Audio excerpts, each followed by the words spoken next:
Hello everyone, welcome to our channel.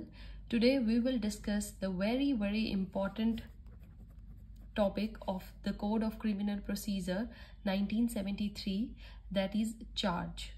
Charge is given in section 211 to 215 and we will discuss the relation with section 482 and 464. The chapter of charge is this 17th, and along with this today we will also see what is the purpose of charge, what are the contents, what if there is any error in framing a charge, how quashing of charge is done.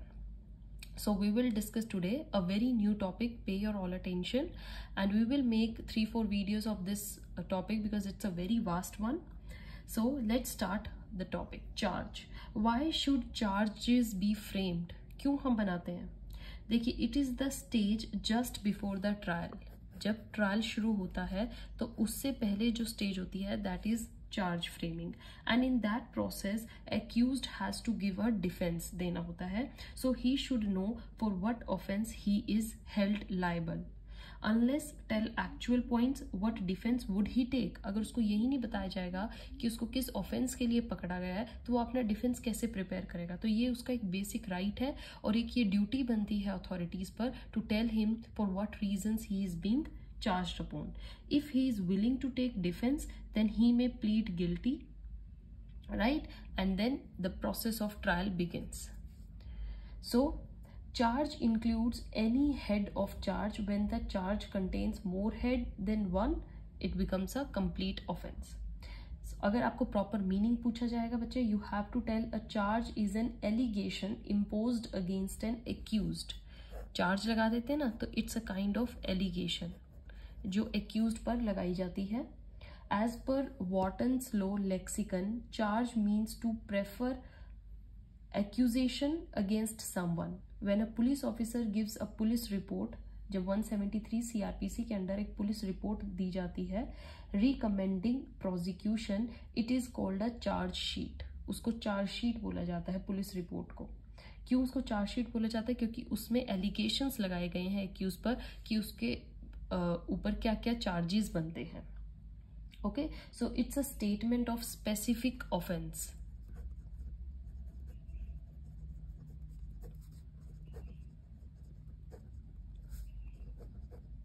offense, right?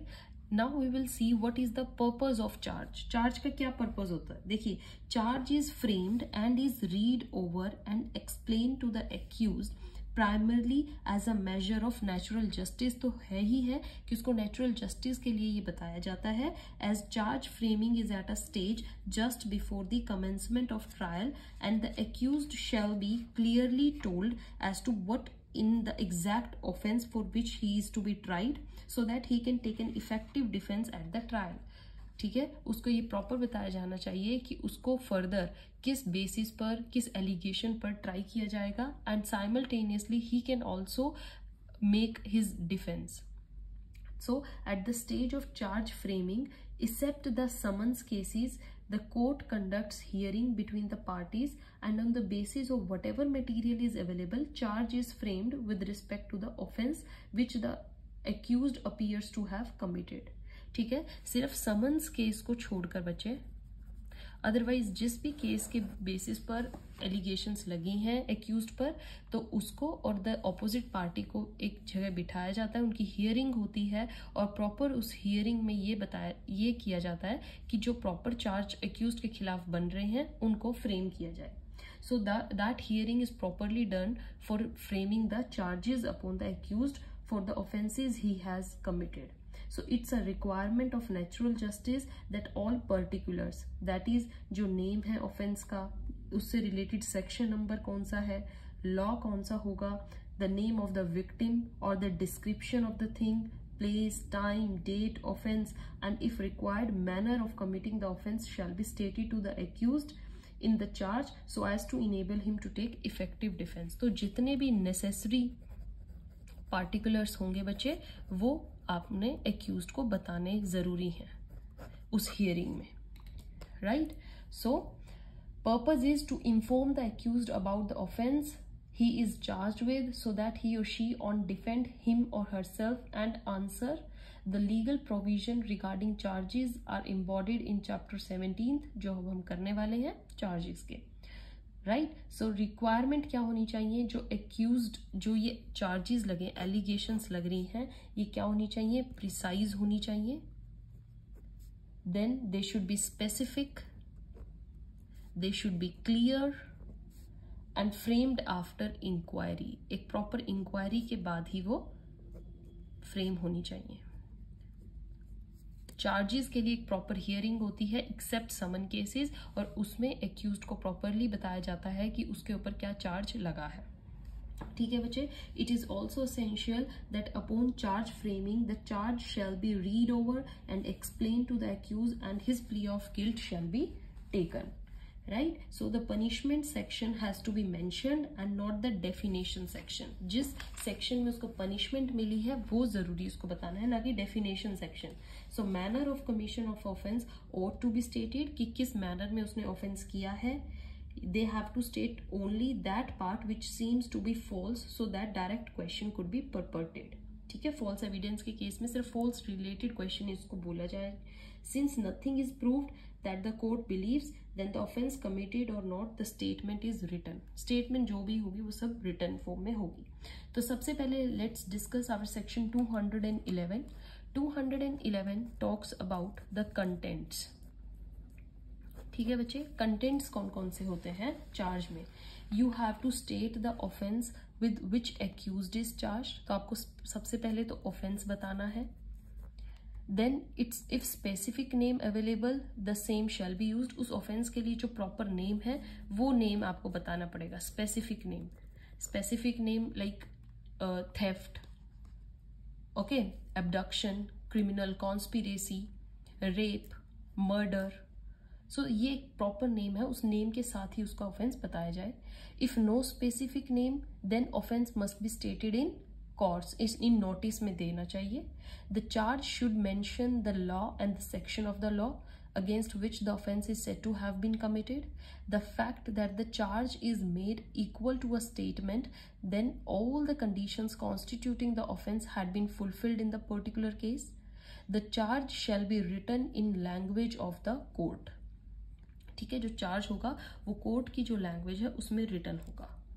Right बच्चे. आपका 211 का close 7 है, that is very very important, और इस पर मैं एक separate video बनाऊंगी. अभी से ही याद रखिए, ये बहुत इंपॉर्टेंट है और इस पर एक सेपरेट वीडियो होगी, क्योंकि इस अलग से एक क्लोज सेक्शन के अलावा एक क्लोज पर भी क्वेश्चन आया हुआ है, and that's very important. This clause is related to for previously convicted person to enhance the punishment. It intended to prove such previous conviction for the purpose of affecting the punishment. अगर आपको अब की punishment जो present offense हुआ है वो affect करनी है, तो आपको accused की previous conviction को भी prove करना पड़ेगा, right? And we will discuss it later. Now section 212. आपका बच्चे जो सेक्शन 211 क्लोज 7 का रिलेटेड एक जजमेंट है, मतलब 211 से रिलेटेड एक जजमेंट है जिसमें प्रॉपर गाइडलाइंस दी हुई है. Mohan Singh versus state of Bihar. Mohan Singh versus State of Bihar, and it was held that where in charge no mention of section 302 IPC was there, but mentioned that the accused has murdered the deceased, then all the ingredients of the charge were considered to be mentioned and the requirement of 211 clause 2 is complied with. ठीक है बच्चे. Section का name नहीं लिखा है, मतलब 302 नहीं लिखा है, बट ये लिखा है दैट ही हैज मर्डर्ड. तो इसका मतलब उसमें उन्होंने सारी बातें उस ऑफेंस से रिलेटेड लिख दी हैं. All ingredients were there and the requirement is also fulfilled. Section 212 talks about the particulars of time, date and person. All right. So for example murder हुआ है तो वो date, time of murder, details of the deceased and the accused has to be mentioned. आपका case लो है बच्चे एक Shashidhar group versus union of India. इसमें था नो डिटेल्स, इसका मतलब means no opportunity to the accused and denial of the natural justice. So if you have not given no information of all this, somewhere you are harming his natural justice, और वो इसके खिलाफ आवाज उठा सकता है. दैट इज मैंडेटरी कि आपको उसको वो हर इंफॉर्मेशन देनी है जिससे वो अपना डिफेंस रेडी कर सके. So 212 is related to the facts that accused should at least understand the offence for which he is being tried. Right? Section 213 talks about the manner of offense. Okay, if matter is not covered under section 211 और 212 में वो offense cover नहीं किया गया है, then in such cases the manner of offense can be captured. आपको manner of offense बताना है. For example, manner of cheating कैसे की गई है, manner of obstructing a public servant while he is performing his duty, etc. So law, section, victim name, thing, date, time, place, the manner of committing the offense would also be mentioned. Manner ought to be specified and described. आपने पूरे description के साथ उसको बताया हो. Example ले लीजिए. For example, A doesn't give money to the firm and uses the proceeds for his own self over a period of 1 year. जो भी मनी थी वो अपने लिए यूज कर रहा था और वो कंपनी का पैसा था वो उनको नहीं दे रहा था. Then it would be clubbed together and try together. इसको पूरे को एक मैनर माना जाएगा और इसको पूरा क्लब्ड किया जाएगा. राइट बच्चे? So this is your section 213. Now let's discuss section 215 in detail. 214 is your homework. Very easy one. So 214 को आप खुद से रीड कीजिएगा and tell me in comment section आपने क्या किया है. 215 now talks about the errors. What are the errors? Conditions हैं. The charge has already been stated. आपने चार्ज बता दिया है, right? And now there is like particulars हैं, जो भी ये पर्टिकुलर्स हैं बाई चांस आपके चार्ज के, और उनमें क्या है, omissions in stating the particulars. आपका कोई ओमिशन हो गया है पर्टिकुलर्स बताने में, या फिर ओमिशन की जगह कोई एरर कर दिया है, आपने गलती से कुछ और लिख दिया है. Error in stating the particulars. So section 215 deals with these. An error or omission doesn't render it material irregularity. There should be failure of justice. Just एक फेलियर ऑफ जस्टिस हुआ है, ये इरेगुलरिटी मानी जाएगी and it will not harm any justice or any trial procedure. In order to amount to the material defect, there has to be a misleading of the accused regarding the nature and identity of the offense. अगर एक proper उसका natural justice harm हुआ है तो उस case में वो एक मटेरियल डिफेक्ट हो. मतलब जो आपने ओमिशन या एरर किया है, अगर मटेरियल डिफेक्ट का है, मटेरियल है मतलब इससे क्या है, एक्यूज्ड को एक बहुत हार्म हुआ है, एक प्रॉपर डिफेंस वो बना नहीं पाया है, ठीक है, उसको मिसलीड किया गया है इंफॉर्मेशन से. सो ये उसके लिए एक नेचुरल जस्टिस उसका हार्म हुआ. But if that's not a material one, it's just an irregularity, then that is not the case of, आप उसके खिलाफ कोई आवाज नहीं उठा सकते कि नहीं मेरे साथ गलत हुआ. That's nothing.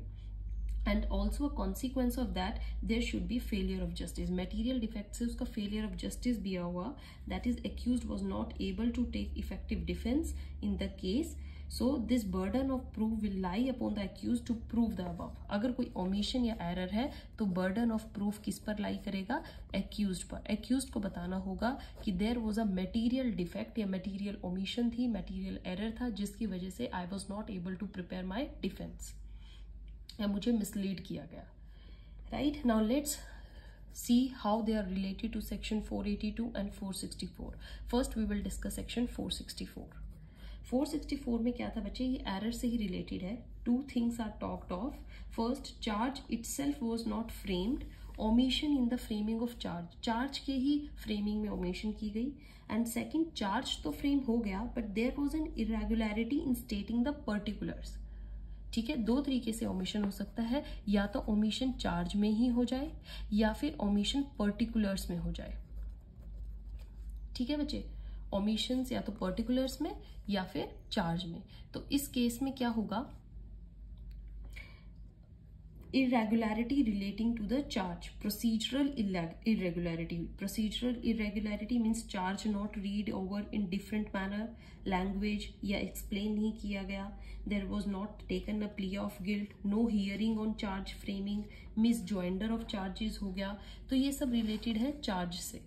So any court of appeal, confirmation या revision will set aside the sentence results in the failure of justice. अगर इनसे related failure of justice हुआ है, then आपका जो भी sentence मिला है, result आई है, judgment आई है, उसको set aside कर दिया जाएगा by the appellate court.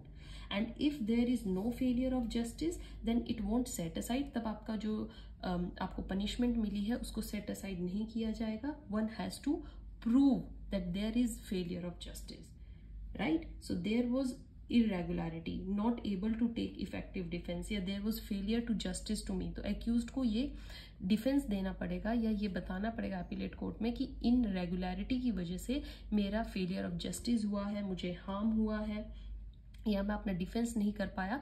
तब appellate court will see the matter judicially and then see if there is material defect, तो वो state जो भी judgment है उसको set aside कर देगी.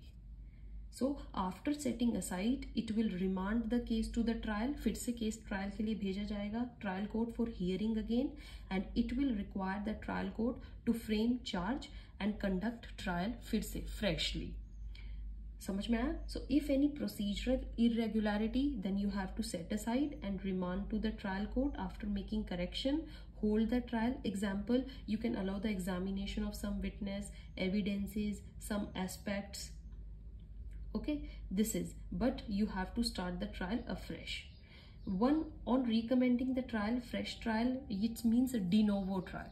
De novo मतलब आपको completely trial procedure फिर से start करना पड़ेगा, witnesses को बुलाना पड़ेगा. On error, omission या irregularity, you have to send to the trial court, and whatever the consequential trial is to be conducted, it should be made.